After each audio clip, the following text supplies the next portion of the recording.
ఎవడన్నా ఒక వ్యాపారవేత్త మోడీని ప్రశ్నించాడంటే తెల్లారే అధికారులు వెళ్ళిపోతారు, ఈడీ వాళ్ళు వెళ్ళిపోతారు. అంతే కదా. మరి ఎలా సార్ ఇంకా ప్రజాస్వామ్యం కూడా చచ్చిపోయింది అనేటువంటివి కూడా అలాగే పెరుగుతూ పోయినాయి. 1947లో స్వతంత్రం వచ్చిన దగ్గర నుంచి మొన్నటి దాకా మోడీ గారి హయాం వచ్చిన తర్వాత కూడా అప్పులు ఎంత అని చూస్తే స్వతంత్రం వచ్చిన దగ్గర నుంచి మన్మోహన్ సింగ్ గారు దేశానికి ప్రైమ్ మినిస్టర్గా ఉన్నంతకాలం టోటల్గా కేంద్ర ప్రభుత్వం అప్పు అనేటువంటిది 55 లక్షల కోట్లు.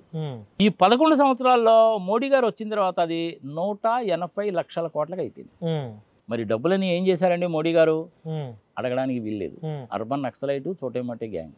మళ్ళీ వచ్చే అవకాశం 90 లక్షల కోట్లు ఎప్పుడు చేస్తారండి మోడీ గారు? మళ్ళీ ఇదే మాట. అప్పులు ఎందుకు చేశారు? ఇదే మాట. నువ్వు ఏదైనా అడుగాక ఇదే మాట. 4వసారి మళ్ళీ డిమానిటైజేషన్ అన్నారండి, బయటకు వచ్చేస్తున్నాయి అన్నారు. చివరికి ఏమైందండి మోడీ గారు? 9,900 కోట్లు మాత్రమే, లెక్క తేలడం లేదని ఆర్బీఐ వాళ్ళు చెప్పారు కదా. ఎవడరా నువ్వు మాట్లాడడానికి? దేశద్రోహి, అర్బన్ నక్సలైట్, రూరల్ మావోయిస్ట్. ఇదే మాట. అంతే. మోడీ గారిని నువ్వు ఏదైనా అడుగు. నేను కూడాను 3 సార్లు మోడీ గారికి ఓటేశాను. ఎందుకో తెలుసా? కేంద్ర ప్రభుత్వంలో ధీటైన వ్యక్తి కనుక ఉంటే, మోడీ లాంటి వాడు కనుకుంటే పాకిస్తాన్ వాడు నోరు మూసి కూర్చుంటాడు. అందుకని ఓటేశా. కానీ మొన్న 240 ఎందుకు వచ్చినాయి? వ్యతిరేకత వచ్చింది కాబట్టి. నాకు కూడా వ్యతిరేకత వచ్చింది కాబట్టి ప్రధానమంత్రిగా నేను మనస్ఫూర్తిగా ఓటు వేయలేదు. 2 సార్లు మటుకు మనస్ఫూర్తిగా ఓటేశాను. 3వసారి వేయలేదు. 2014లో 2013లో ఎలక్షన్ జరుగుతున్నప్పుడు ఎల్కే అద్వానీ గారిని అడిగితే ఈసారి నేను పోటీ చేద్దాం అనుకుంటున్నానండి అని అడిగితే ఒక్కసారి ఆగమన్నాడు. అందుకని అయిపోయాను. మొత్తం రెడీ అయ్యి కూడా అయిపోయాను. మంచి వ్యక్తి ఆయన ఎల్కే అద్వానీ గారు. భారతదేశానికి రాష్ట్రపతి కావాల్సిన వాడు. నీకు 70 సంవత్సరాల వయసు ఆయన వాజ్పేయి గారు వాళ్ళే నిలబెట్టింది. ఎల్కే అద్వానీ గారు రథయాత్ర చేస్తున్నప్పుడు మోడీ గారి పరిస్థితి ఏంది? కింద నిలబడి టీ అందించినాడు. చాయ్ వాళ్ళ కదా.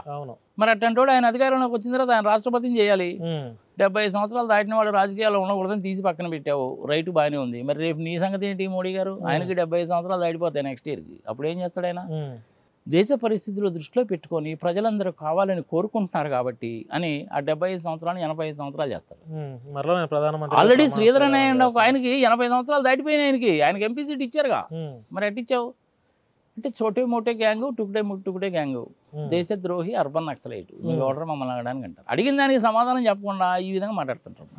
అడిగిన దానికి సమాధానం చెప్పడానికి ఏమైంది? ట్రంప్ గారు ఏమో 180 కోట్లు ఇచ్చారండి మోడీ గారిని మా ఫ్రెండ్కి అంటాడు. ఈయనేమో నోరు తిరిగి ఒక మాట మాట్లాడు. ఆ రిపబ్లిక్ ఛానల్లో ఉండే అరుణ్ గోస్వామి అదే పనికి మోడీ గారిని ఆకాశానికి ఎత్తుతుంటాడు. మరి ఇదే అరుణ్ గోస్వామి అడగాలిగా. ఆయన అడగడు. ఆయన కూడా జర్నలిస్టేగా. ఎందుకు అడగడం లేదు అరుణ్ గోస్వామి? అడగాలి కదా.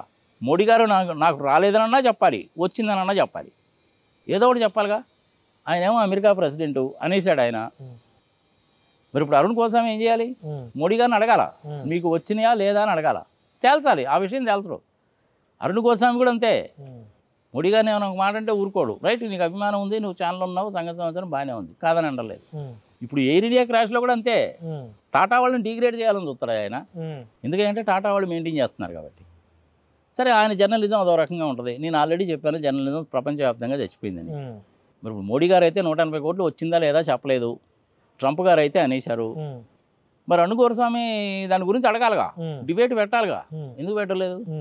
అరుణ్ గోస్వామి పిల్లి ఫైల్ చేయొచ్చుగా. Public interest litigation case file చేయొచ్చు. 180 కోట్లు చిన్న అమౌంట్ కాదు. అన్నది కూడా ఎవరిని? అమెరికా ప్రెసిడెంట్ నా ప్రధానమంత్రి మీద అంటున్నాడు. ఇది న్యాయమా ధర్మమా? ప్రజలు విజ్ఞత వదిలేద్దాం. కానీ మోడీ గారి పరిపాలన ఎట్టుందంటే నాకైతే మటుకు సంతృప్తికరంగా లేదు.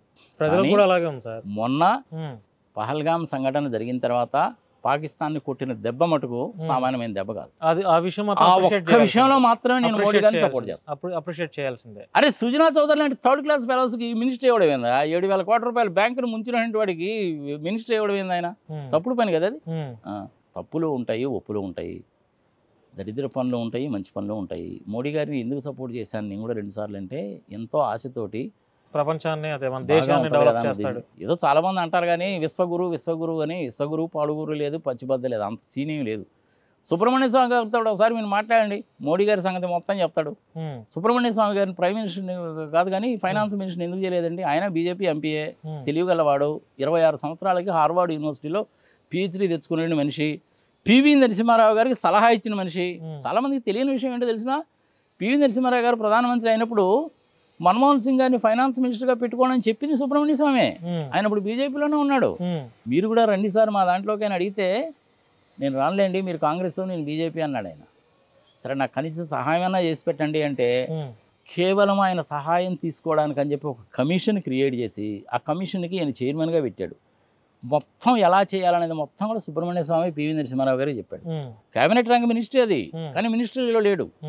మరి సుబ్రహ్మణ్య స్వామి చెప్పింది పివి నరసింహారావు ఈయన దేశాన్ని బయటపడేశాడు, దాని మూలంగా నువ్వు నేను ఈరోజు ఇట్టున్నావు. దాని ఫలితాలన్నీ కూడా మోడీ గారు అనుభవిస్తున్నారు. మరి ఆయన ఫైనాన్స్ మినిస్టర్గా ఎందుకు పెట్టుకోలేడు? ప్రైమ్ మినిస్టర్ కాదగిన కెపాసిటీ ఉన్న మనిషి ఆయన కనుక ఫైనాన్స్ మినిస్టర్ కనుక అయితే అసలు దేశ రూపురేఖలు ఇంకో రకంగా ఉంటాయి. 4064 చదరపు కిలోమీటర్లు 4064 చదరపు కిలోమీటర్లు చైనా వాళ్ళ మన భూభాగ్యాన్ని ఆక్యుపై చేశానని చెప్పి ఇప్పటికి ఒక 100 సార్లు చెప్పుంటాడు. మనం తప్పుడు ఇన్ఫర్మేషన్ చెప్తున్నావు ప్రజలకి అని చెప్పి మోడీ గారు ఆయన మీద కేసు పెట్టాలిగా. మరి అరుణ్ గోస్వామి కూడా 180 కోట్ల గురించి ట్రంప్ గారి మీద కేసు పెట్టాలి కదా, నువ్వు ఎట చెప్పేవా అని. లేదంటే ఈయన మోడీ మీదన్నా పెట్టాలా, ఎందుకు చేయడం లేదు? అందుకని నేనేం చెప్పానంటే జర్నలిజం చచ్చిపోయింది ప్రపంచవ్యాప్తంగా. మోడీ గారిని గురించి నువ్వు నన్ను అడిగితే నేను చెప్పేది ప్రజలు కూడా ఈసారి వాళ్ళు కూడా అన్ని దేశవ్యాప్తంగా రాష్ట్ర వ్యాప్తంగా ఆయా రాష్ట్రాల్లో జరిగే సమస్యల పైన ఏం జరుగుతుంది ప్రజలు కూడా ఫుల్ క్లారిటీతో ఉన్నారు. ఎలక్షన్స్ కోసం చూస్తున్నారు ప్రజలు కూడా. ఇప్పుడు చాలా క్లారిటీ, ఆంధ్ర అవ్వచ్చు, తెలంగాణ అవ్వచ్చు, దేశంలో అవ్వచ్చు, చాలా క్లారిటీగా ఉన్నారు ప్రజలు. జమిలీ ఎలక్షన్లో ఇట్లాంటి మాటలన్నీ కూడాను బీజేపీ వాళ్ళు ఎందుకంటూ ఉంటారంటే అనడానికి ఏమీ దొరకకపోతేనో వాళ్ళ మీద వ్యతిరేకత వచ్చినప్పుడల్లా ఇలాంటివన్నీ అంటూ ఉంటారు. ఇవన్నీ ట్రంప్ కార్డ్స్ పట్టించుకోగా జమిలీ ఎలక్షన్ లాంటి ఏం జరగవు, 2029లోనే జరుగుతాయి. 750 మంది ఎంపీలు అవుతారు, 300 మంది కానీ 325 మంది కానీ రాజ్యసభ మెంబర్లు ఉంటారు. కొత్తగా కట్టిన పార్లమెంటు భవనం కూడా దాన్ని అకామిడేట్ చేయడానికి కోసమే కట్టారు. ఈసారి కూడాను ఈవీఎం మిషన్లనే ఉపయోగిస్తారు.